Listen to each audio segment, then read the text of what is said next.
A long time ago, I read an article that really stuck with me, and recently I came across it again. It was such an interesting read that my mind kept drifting back to K-pop. And I started making quite a few connections. So let's talk about parasocial relationships in K-pop.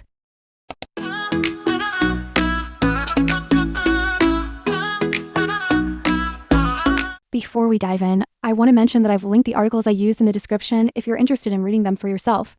These information were taken from Vogue Singapore and Channel News Asia, CNA. Note, this is just an opinion. Some information may be inaccurate, so I apologize in advance if I get anything wrong. This video is not from an expert, just sharing my thoughts along with a little facts. Let's start. First, we need to understand what parasocial relationships are. Parasocial relationships are one-sided bonds with a media figure we've never met. They start with parasocial interactions. A parasocial interaction is a brief, one-sided interaction where an audience member feels like they are engaging with a public figure or media personality, even though the interaction is not mutual. For example, shouting at a football player on TV or an idol reading your livestream comment. Social media platforms, YouTube, TikTok, Instagram, and more multiply these moments, making idols feel constantly close. Such bonds can comfort and fill social gaps, but when obsession grows, they may breed anxiety, unhealthy comparison, or isolation. However, not all parasocial relationships are harmful. In short, admiration is normal. Intensity determines whether it stays healthy or turns harmful. The Vogue Singapore article, In Defense of the Parasocial Relationship in K-pop Fan Culture, published in April 2023, describes parasocial relationships as one-sided emotional bonds formed by fans toward idols they've never met.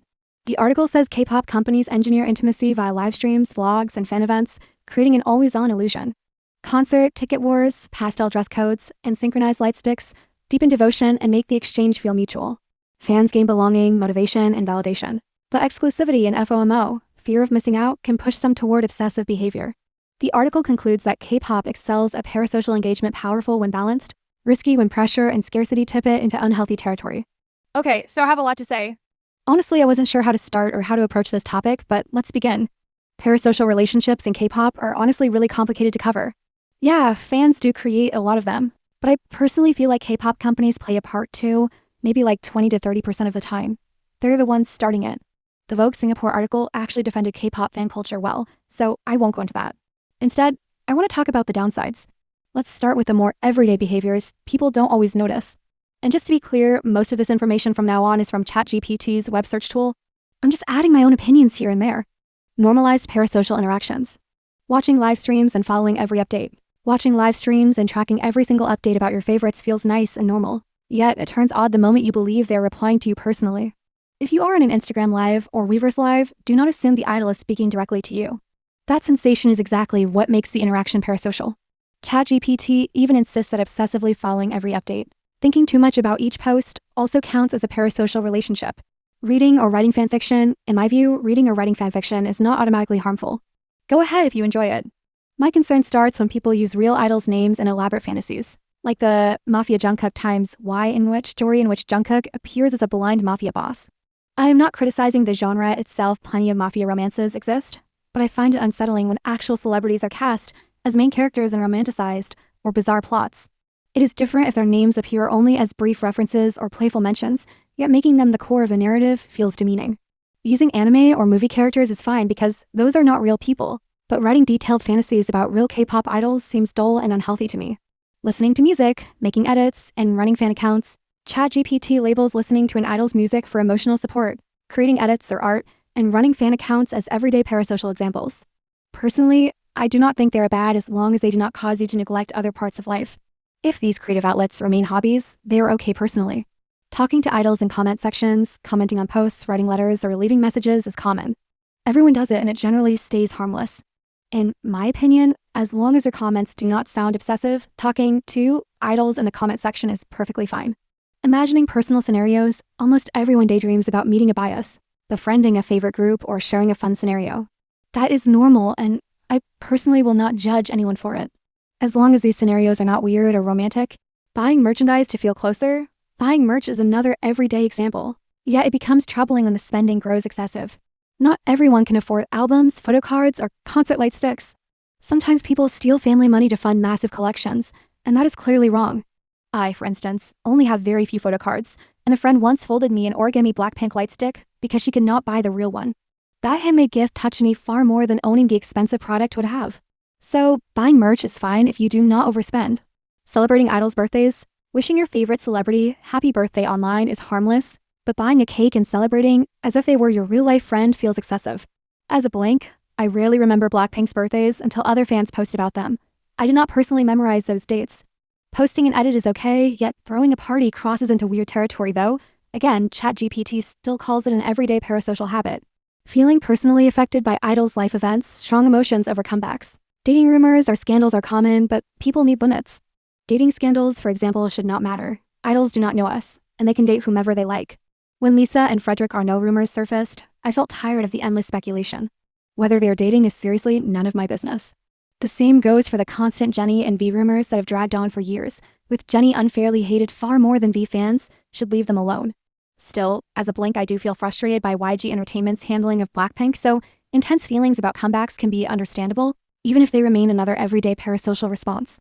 These everyday behaviors illustrate how normal fandom can already dip into one-sided attachment. And let's now discuss the clearly unhealthy examples. Unhealthy parasocial attachments. Obsessive behavior includes feeling possessive over idols, getting extremely angry over them, and managing intense fan accounts. I already talked about this earlier, and it's clear that there's a lot of obsessive behavior out there. We can definitely see that. Here are at least 5 examples. First, there's the recent BTS Jungkook break-in incident. A 30-year-old woman apparently tried to enter Jungkook's home in Korea right after he was discharged from the military. Seriously, what the heck? That's stalking and home invasion. How is he supposed to feel comfortable in his own home? And this isn't even the first time something like this happened. What is wrong with people? Second, there was an attempted kidnapping of Girls' Generation tie-in on stage at the Angel Price Music Festival. A man literally walked on stage and dragged her. My question is, where was the staff? What were the bodyguards doing? What kind of safety do they even have? And let's be honest, she doesn't even know him. Why are you trying to kidnap her? Seriously, what? Third, the Bloodletter fan incidents. These were actual things that happened to idols like 2PM's Taecyeon, Big Bang's Taeyang and G-Dragon, and even for Wonder Girls. Fans literally wrote love letters using their own blood. That is definitely a red flag. That's self-harm. That's a major parasocial relationship issue. And let's be real, you should not do that, even if your crush knows you personally. Please go get help, therapy, something. Fourth, the 2016 GOT7 Jackson car chase incident. A fan followed their car, causing a collision that injured Jackson. This is another terrifying and dangerous example of stalking. Fifth, the 2PM Taecyeon and Chansing hotel break-in back in the 2010s. While touring in Singapore, 2 people tried to open their hotel room using a stolen keycard and stood over them while they slept. As a Singaporean, I feel really embarrassed and infuriated. What the heck were those people doing? What the actual heck were they thinking? Obviously, all of these are examples of obsessive behaviors, definitely not normal.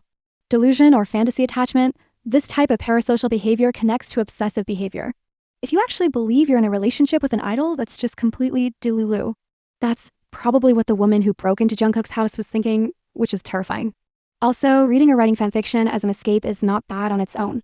But when you start wishing it were real and blurring the line between fiction and reality, it becomes harmful. It replaces your sense of what's really going on in your life. Emotional dependency. Emotional dependency means relying on idols as your only source of joy or motivation. Having mood swings based on their online activity is also a sign of this.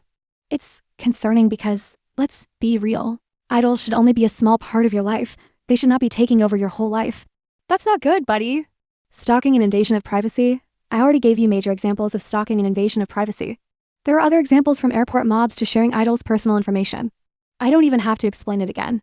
It's not just creepy, it's dangerous. Harassment in the name of love. Harassment disguised as love is honestly too much. Stop trying to stake a claim over your favorite idols. And fan wars, oh my gosh, those need to stop. This constant fighting and attacking other idols because they threaten your favorites? It's unnecessary and toxic. Financial harm, like I said earlier, buying merch is okay. But doing it to prove loyalty, hiding purchases from your family, or even taking money from your family, that's terrible. There are also people who fall for scams, like fake ticket resales or private fan meets, just because they're desperate to get closer to their idols. Idol worship or dehumanization, idol worship or treating them like they're not even real people is just too much. It crosses a line and it's a serious sign of unhealthy parasocial attachment. Idols are humans. They will do normal things. They can make mistakes. They can also do unforgivable actions, cough, cough, tail, and we have to hold them accountable. This is all I have for now, honestly. One thing about unhealthy parasocial relationships is that most signs or examples are interlinked together, as often one example leads to another action. Hating with passion, so we all know extreme haters, right? Yeah, they can totally be part of a parasocial relationship too. I know people usually think parasocial stuff is just about obsessed fans who adore their idols, but it's not always positive. Sometimes it's hate. Like, if you're always watching someone just to bash them, tracking everything they do, reacting super emotionally to their every move, that's still being weirdly invested in their life. That's still parasocial. It's one-sided and intense, just in a negative way. Honestly, some haters are so obsessed it's kind of scary. Like, why are you thinking about someone you supposedly hate all the time? Why are you taking major actions just to try to make someone's life miserable? You're not that different from the Delulu fans, you just flip the emotion. So yeah, parasocial relationships can be toxic both ways, not just love, but also hate. So yeah, that's basically everything I wanted to say. Just to be clear, I'm not some expert on this topic or trying to act like I know everything. This is just me sharing my thoughts as a regular fan who's been observing things and thinking about how parasocial relationships show up in K-pop and fan culture in general. I'm not here to judge anyone or tell people how to feel, and I definitely don't mean any disrespect toward idols or fans. At the end of the day, being a fan should be fun, not stressful or toxic. It's totally okay to love your faves, to support them, and to feel close to them, but it's also important to check in with ourselves sometimes and remember that they're real people with real lives outside of what we see online. So yeah, take this as just a casual conversation, not some deep analysis or professional take. If you related to anything I said or made you think a little, then cool. That's all I was hoping for. Thanks for watching Astrals.